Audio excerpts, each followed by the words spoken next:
All right, I have my 3 brushes ready and I'm ready to start painting. So I am going to start with these 2. This one that I'm using as a wash brush is a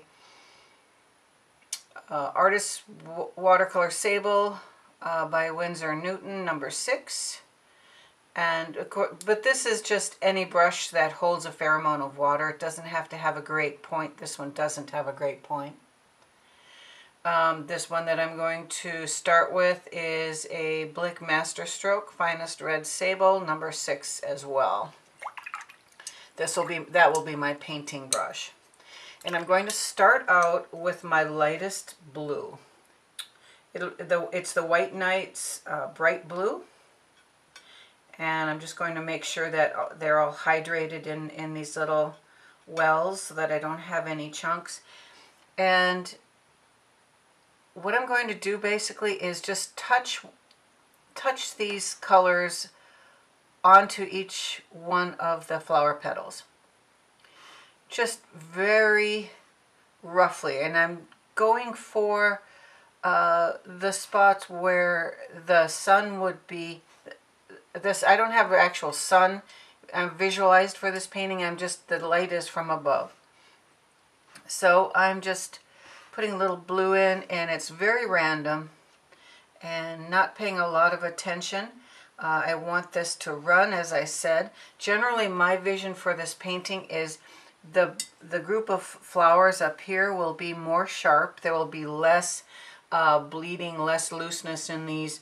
And as I go down through the painting, I'm going to get more and more looseness. So I'm not putting a lot of color on.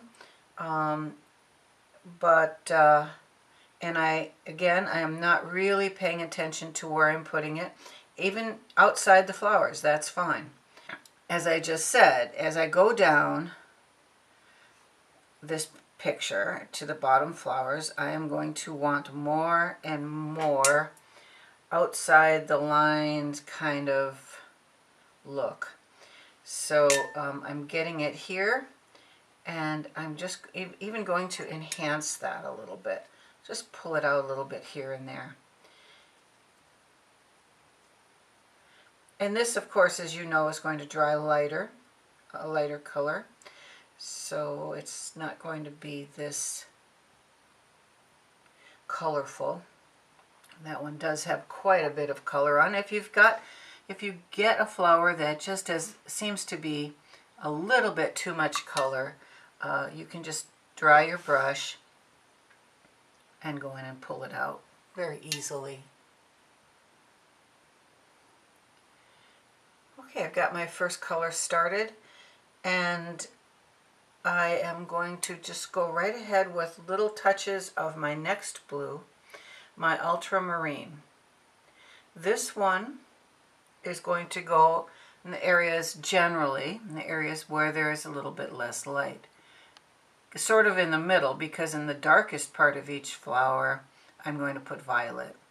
So I'm just going to touch in this other shade of blue. It doesn't seem like it makes a lot of difference right now, but I think it really helps the painting when you have a variety of color in there instead of just 2 colors. Of course, you can just do it with 2 colors, that's fine. And 3 colors is pretty minimal as well. So I'm just going to go with 3. It's very simple. And if you don't have these colors in your paint box, just come up with a lighter blue, a warmer. This is a warmer blue. The bright blue is a warmer blue. The ultramarine is a cooler blue. So I'm putting the cooler blue away from the sun.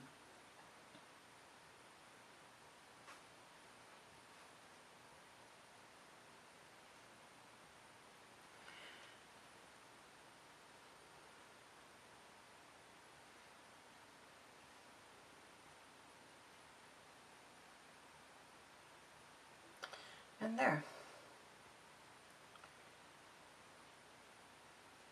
All right, that's good. Now, I'm going to be giving this several coats. I just am putting on the base colors right now when it's very wet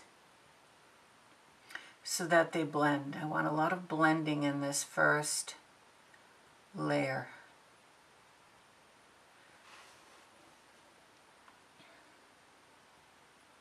And what this is doing for me, because I wet both sides of the paper, my paper is very saturated. And so I want the paint to move out from the flowers.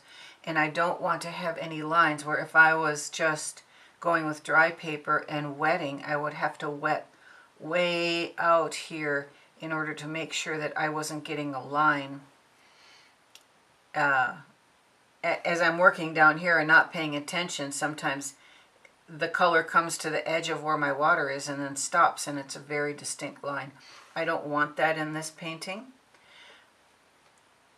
At least certainly not on this coat. So I really like the paper when it's wet on both sides. Very wet, very saturated. It gives me a lot of time to work.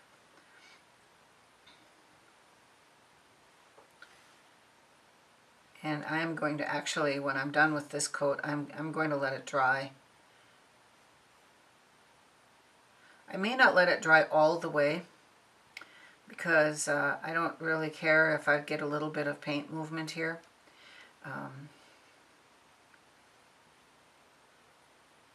Okay, that looks pretty good. This one's pretty sharp, but that's going to blend out. Looks like I missed this one up here with enough anyway. All right, and what I like here also is that I've got some white areas still. The paint is still going to move into these areas, but I've got some areas that are white, and hopefully some of them will stay white. So okay, there we are. And I didn't need to use my wash brush on this layer because I had so much water on the paper. And I'm just going to let that dry, and I will see you back when it dries.